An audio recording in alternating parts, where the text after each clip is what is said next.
Bruce Harold Lipton, 1944, nacido en Estados Unidos, es doctor en biología celular por la Universidad de Virginia en Charlottesville. Entre 1973 y 1982 ejerció como profesor de anatomía en la Facultad de Medicina de la Universidad de Wisconsin, donde además desarrolló diversas investigaciones centradas en el desarrollo muscular y publicó varios artículos en revistas científicas. Más tarde, llevó a cabo estudios pioneros de epigenética en la Facultad de Medicina de la Universidad de Stanford, que lo llevaron al convencimiento de que la carga genética de una persona no solo no determina las condiciones biológicas en las que se va a desarrollar, sino que ni siquiera es el factor condicionante fundamental. Es autor de varios libros, como La biología de transformación y el bestseller La biología de la creencia, por el que se hizo conocido a nivel internacional y en el que explica que los genes y el ADN no controlan nuestra biología, sino que es el ADN el que está controlado por las señales procedentes del medio externo celular, entre las que destacan los poderosos mensajes que provienen de nuestros pensamientos. La conclusión más relevante es que podemos ser dueños de nuestro destino si reeducamos nuestra forma de pensar. Es un cambio de paradigma, de víctima a protagonista.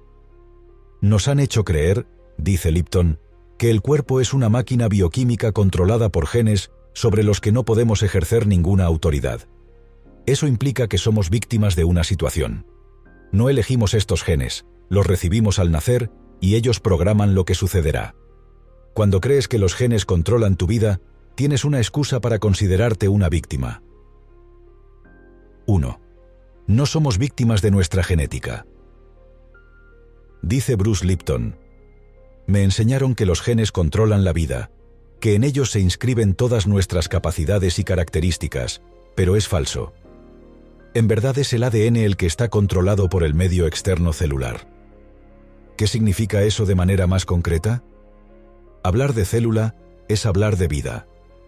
Los seres humanos somos la suma de miles de millones de células en el cuerpo que realizan todas aquellas funciones que son imprescindibles para nuestra existencia. De manera gráfica podríamos decir, con palabras de Lipton, que las personas somos células con piernas. El ADN es controlado por señales que vienen desde fuera de la célula, incluyendo los mensajes energéticos, positivos y negativos, de nuestros propios pensamientos.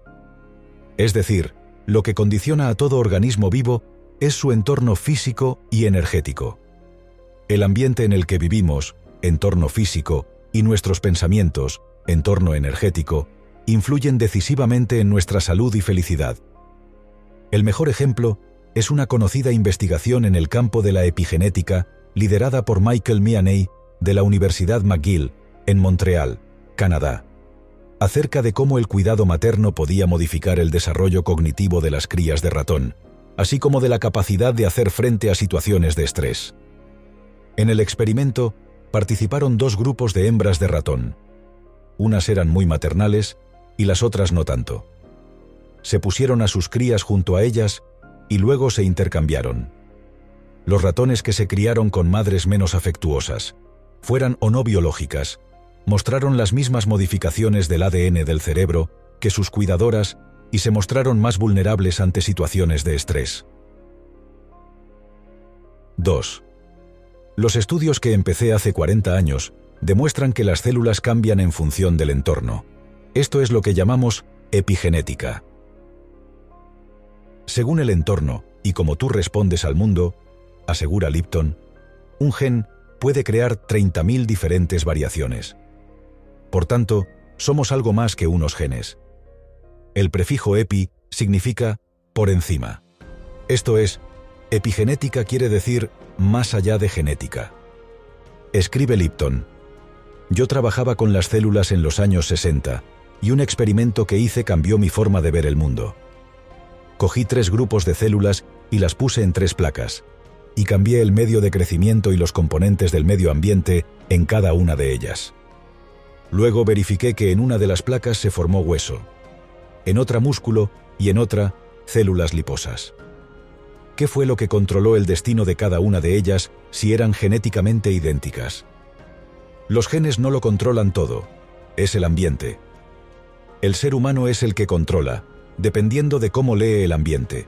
de cómo su mente lo percibe. No estamos limitados por nuestros genes, sino por nuestra percepción y nuestras creencias.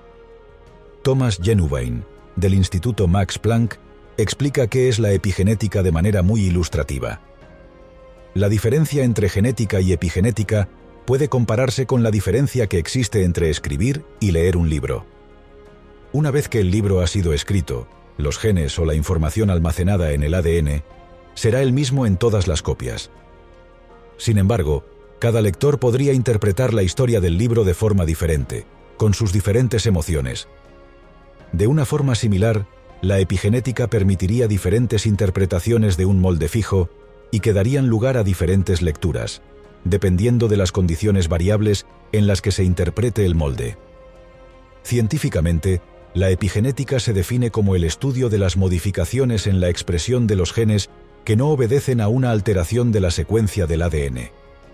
Más coloquialmente, la epigenética hace referencia a cómo los factores ambientales, el medio externo y los estilos de vida influyen en la expresión de determinados genes. 3.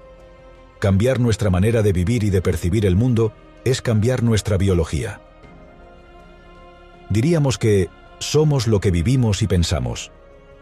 El entorno y nuestra respuesta a ese entorno configuran quiénes somos. Desde pequeños aprendemos a vernos como nos ven y a valorarnos como nos valoran. Lo que escuchamos y vivimos da forma a nuestra identidad para bien y para mal. Vemos el mundo no como es, sino como somos. Y esa forma de interpretar el mundo determina cómo actuamos y lo que conseguimos. Esto debe llevarnos a reflexionar con cuidado acerca del entorno en el que vivimos, cómo nos influye, y también el ambiente que generamos en los demás. El poder del medio y el contexto ha sido estudiado por Eric Nestler, director del Instituto del Cerebro de la Escuela de Medicina Monte Sinaí de Nueva York, quien ha demostrado cómo las vivencias emocionales pueden producir cambios que afectan a rasgos fisiológicos y conductuales, tanto en sentido positivo como negativo. Nadie es inmune al poder del entorno en el que vive por mucho que quiera. Somos producto del entorno en el que vivimos. El entorno ejerce una fuerza sutil que nos arrastra hacia una determinada forma de pensar, sentir y actuar. El contexto nos impulsa o nos reprime, puede sacar lo mejor de una persona o reprimir su potencial. Por eso, muchas veces para cambiar de vida, basta cambiar de entorno. 4. Somos víctimas de nuestras creencias. Las creencias están incrustadas en lo más profundo de nuestro inconsciente. Determinan toda nuestra vida. El inconsciente es un procesador de información 1.000.000 de veces más rápido que la mente consciente y utiliza más del 95% del tiempo la información ya almacenada desde nuestra niñez como referencia. Por eso, cuando decidimos algo conscientemente, como por ejemplo ganar más dinero, si nuestro subconsciente contiene información de que es muy difícil llevar un buen nivel de vida o que el dinero es algo poco espiritual, no lo conseguiremos. Hay barreras inconscientes que nos limitan. Nuestra vida es siempre una proyección visible de nuestro inconsciente. Lo que te funciona bien en la vida son esas cosas que el inconsciente te permite que funcionen. Por el contrario, lo que requiere mucho esfuerzo son esas cosas que tu inconsciente no apoya. La conclusión es obvia.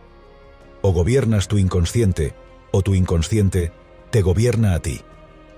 La clave está en la reprogramación del inconsciente, en cambiar todos esos patrones negativos que nos limitan por otros positivos que nos estimulan. El origen de todo cambio es un cambio de creencias. La base del desarrollo personal pasa siempre por entender qué son las creencias, cómo funcionan y ser capaces de modificarlas. 5. El efecto placebo y el efecto nocebo son el más clásico ejemplo del poder de la creencia. Si pienso que una pastilla me puede curar, me la tomo y me encuentro mejor. ¿Qué me ha sanado? La creencia. Es el efecto placebo que funciona en sentido positivo, es decir, la mejora o incluso cura que experimenta un enfermo después de ingerir una sustancia inocua o someterse a una intervención sin ningún valor terapéutico. Está demostrado que entre el 25 y el 50% de los enfermos mejora, o incluso se cura, Después de tomar sustancias que no